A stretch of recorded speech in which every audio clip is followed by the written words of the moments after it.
నమస్తే, welcome to our channel. నేను ప్రియా కౌశిక్. అమృత ప్రణయ్ 2018లో ఇదొక సంచలనమైన విషయం. పరువు హత్య కింద నమోదు చేశారు. ఇది పరువు హత్యనే. ఎందుకంటే తన కూతురు 9th క్లాస్‌లోనే లవ్ చేసింది అని తెలుసుకున్న తండ్రి 10th క్లాస్‌లో తనని మొదటిసారి కొట్టడం, అలాగే హెచ్చరించడం, ఇది సరైన పద్ధతి కాదు అని చెప్పి తనని ఇంట్లోనే చదువు ఆపేసి కూర్చోబెట్టడం. ఆ తర్వాత అమృత ప్రణయ్‌లు 7 ఏళ్లు ప్రేమ ప్రయాణం సాగించి దాని తర్వాత కొన్ని రోజులకి 7 ఏళ్ల తర్వాత పెళ్లి చేసుకున్నారు. వాళ్ళిద్దరూ కూడా జీవనం సాగించారు. అత్తగారింట్లోనే ఉంటూ అమృత ప్రణయ్ హ్యాపీగా ఉన్న సమయంలో ఇవన్నీ చూసిన మారుతీరావు తట్టుకోలేక సుపారి మనుషుల్ని పెట్టి ఎన్నో కోట్లు డబ్బులిచ్చి ప్రణయ్‌ని హత్య చేయించారు. ఇందులో A1 గా ఉన్న మారుతీరావు 2020 మార్చ్ 7న సూసైడ్ చేసుకున్నాడు ఆర్య వైశ్య భవన్‌లో. ఇది అందరికీ తెలిసిందే. దాని తర్వాత A2గా సుభాష్ శర్మ ఎవరైతే ఉన్నాడో బీహార్ నుంచి వచ్చాడు. ఇతను చాలా కరుడుగట్టిన నేరస్తుడు. ఇంతకు ముందే అతని మీద ఎన్నో కేసులున్నాయి. అయితే ఇందులో A3గా అస్గర్ అలీ, A4గా అబ్దుల్ బారీ, A6గా శ్రవణ్ కుమార్, అమృత బాబాయ్, A5గా ఏఎం కరీం, A7గా శివ, A8గా నిజాం. వీళ్ళు ఎవరైతే ఉన్నారో ఇందులో ముగ్గురు కూడా క్రైమ్, వాళ్ళకి ఆల్రెడీ వాళ్ళ మీద ఎన్నో కేసులు ఉన్నాయి.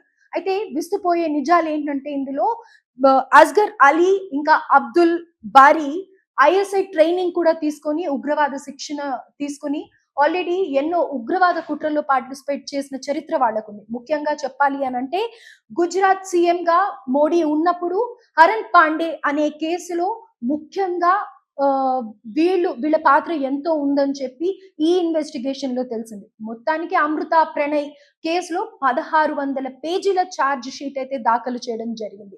5 సంవత్సరాల 9 నెలల పాటు ఈ కేసులో ఎన్నో విస్తుపోయే నిజాలు, ఎన్నో అవకతవకలు చేసే సందర్భాలు ఉన్నప్పటికీ అప్పటి ఎస్పీ రంగనాథ్ గారు ఎంతో చాకచక్యంగా, అలాగే బాలస్వామి అమృత వాళ్ళ మామగారు, అదే ప్రణయ్ వాళ్ళ తండ్రి ఎవరైతే ఉన్నారో ఆయన నుంచి తీసుకున్న ఆధారాలు, అలాగే అమృత దగ్గర నుంచి తీసుకున్న ఆధారాలు ఎక్కడ కూడా డైవర్షన్ అవ్వకుండా ఈ కేసు ఉండేలాగా చూసుకొని అప్పటి ఇన్వెస్టిగేషన్ ఆఫీసర్స్ కానీ, అక్కడ పనిచేస్తున్న డీసీపీ కానీ, లేకపోతే ఇంకా వేరే ఎవ్వరైనా కానీ ఎంతో ఓపిక్గా కేసు డైవర్ట్ కాకుండా ఎన్నో నిజాల్ని సేకరించి, అలాగే టెక్నికల్ గా కానీ లేకపోతే అక్కడ ఉండే వాళ్ళని కూడా దోషులు ఎవరైతే ఉన్నారో వాళ్ళని కూడా కొన్ని కోట్ల లావాదేవీ జరిగింది కాబట్టి మీకు అందరికీ తెలుసు అమృత వాళ్ళ తండ్రి వ్యాపారస్తుడు.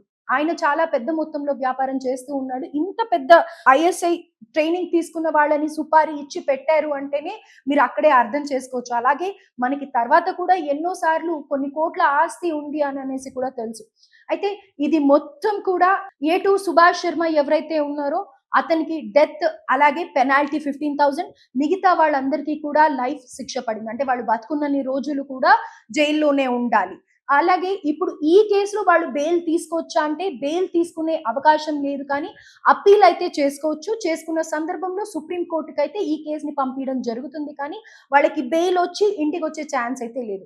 అయితే 2020లో అమృత తండ్రి మారుతీరావు అమృతని ఎన్నో సార్లు కూడా తనని కన్విన్స్ చేయాలని చూసుకున్నారు. ప్రెగ్నెన్సీ వచ్చింది అని తెలిసిన తర్వాత కూడా అది టర్మినేట్ చేయాలి అని అనుకున్నారు. దాని నుంచి తప్పించుకోవటానికి అమృత కూడా ఆ డేట్స్ వేరేగా చెప్పడం, 5th మంత్ కూడా అయిపోయింది అని చెప్పడం, ఇలా ఎంతో తన వంతు ప్రయత్నం తను చేసింది. కానీ మారుతీరావు ఎక్కడ ఆగలేదు. 5th మంత్ అయినా సరే పర్వాలేదు అన్నట్టుగా బిహేవ్ చేసి జ్యోతి హాస్పిటల్ ఏదైతే ఉందో దాని ముందర మనం అప్పట్లో సీసీటీవీ ఫుటేజ్ కూడా చూసాము. నిర్దాక్షిణ్యంగా వాళ్ళకి తెలియకుండా వెనకాల నుంచి వచ్చి ఈ సుభాష్ శర్మ ఎవరైతే మెయిన్ పొడి చేశాడో ఆ విజువల్స్ కూడా మనం చూసాము. సో ఇందులో ఏదేమైనప్పటికీ అటు తండ్రిది తప్ప లేకపోతే అమృతది తప్ప అని అంటే గనక ఆల్రెడీ అప్పట్లోనే ఎన్నో చర్చలు జరిగాయి. ఇదే సందర్భంగా చూసుకొని ఆర్జీవి కూడా మర్డర్ అనే సినిమా తీయడం జరిగింది. అయితే అప్పట్లో అమృత స్పందించి ఇది కేవలం తన పేరుని ఉపయోగించుకొని క్యాష్ చేసుకోవడానికే ఇంత పెద్ద డైరెక్టర్ అయిన నువ్వు చేస్తున్నావు అని చెప్పేసి అమృత ట్వీట్ చేయడం జరిగింది. అలాగే ప్రెస్ ముందరికి రావడం కూడా జరిగింది. అప్పటి నుంచి కూడా అమృత కొన్నేళ్ల వరకు వాళ్ళ అత్తగారితోనే, ప్రణయ్ అమ్మ నాన్నతోనే ఉండడం జరిగింది. దీని తర్వాత వాళ్ళందరూ కూడా ఎంతో చెల్లాచెదురైపోయారనే చెప్పుకోవచ్చు. అటు అమృత ఫ్యామిలీ కానీ, ఇటు ప్రణయ్ ఫ్యామిలీ కానీ. ఎందుకంటే ప్రణయ్ ఫ్యామిలీలో ప్రణయ్ మొదటి కొడుకు. సో, మొదటి కొడుకు అబ్బాయి ఇలా చనిపోయాడు అనంటే గనక ఏ తల్లిదండ్రి కూడా అబ్బాయి కానీ, అమ్మాయి కానీ ఎవ్వరైనా సరే తమ బిడ్డ పోయారు అనంటే గనక ఎలాంటి అవస్థలో ఉంటారో మనం అందరం కూడా ఎక్స్‌పెక్ట్ చేయొచ్చు. అలాగే అమృత చాలా ట్రామాని ఫేస్ చేసిందని చెప్పుకోవచ్చు. ఎందుకంటే ఫిఫ్త్ మంత్ ఆ టైంలో బేబీకి ఎంతో మదర్‌కి కానీ, బేబీకి కానీ చాలా పీస్‌ఫుల్ ఎన్విరాన్మెంట్ ఉండాలి. అలాంటిది అమృత ఎంతో ఫేస్ చేసింది. తను తట్టుకోలేని నిజాన్ని డైజెస్ట్ చేసుకోవాల్సొచ్చింది. బేబీని మంచిగా డెలివర్ చేసి మగపిల్లాడు అని తెలిసిన తర్వాత అందరూ కూడా అమృతాని కంగ్రాచ్యులేట్ చేశారు. కానీ అమృత ఇప్పటికీ ఏదైతే అప్పుడు ట్రామా అనుభవించిందో ఇప్పుడు ఆ పిల్లాడికి ఆటిజం ఉంది. అమృత ఆ వీడియోస్ కూడా అప్పుడప్పుడు పెడుతూ ఉంటుంది. అయితే ఆ సందర్భంగా ఆ వీడియోస్ చూసిన ప్రతి ఒక్కళ్ళు కూడా మళ్ళీ 2018లో జరిగిన ప్రణయ్ ఇన్సిడెంట్ గుర్తు చేసుకొని అప్పుడు తను అంత ట్రామా ఫేస్ చేసింది కాబట్టి ఇప్పుడు ఆ పిల్లాడు అలా ఉన్నాడు అని చెప్పేసి ఎంతో మంది ఆ పిల్లాడికి బ్లెస్సింగ్స్ ఇవ్వడం కూడా జరుగుతూ ఉంటుంది. ఆ వీడియోస్ చూసినప్పుడు కూడా ఎంతో మంది బాధపడుతూ ఉంటూ ఉంటారు. అయితే ఇప్పుడు అమృత ప్రస్తుతం తల్లితో పాటు కలిసి ఉంటోంది.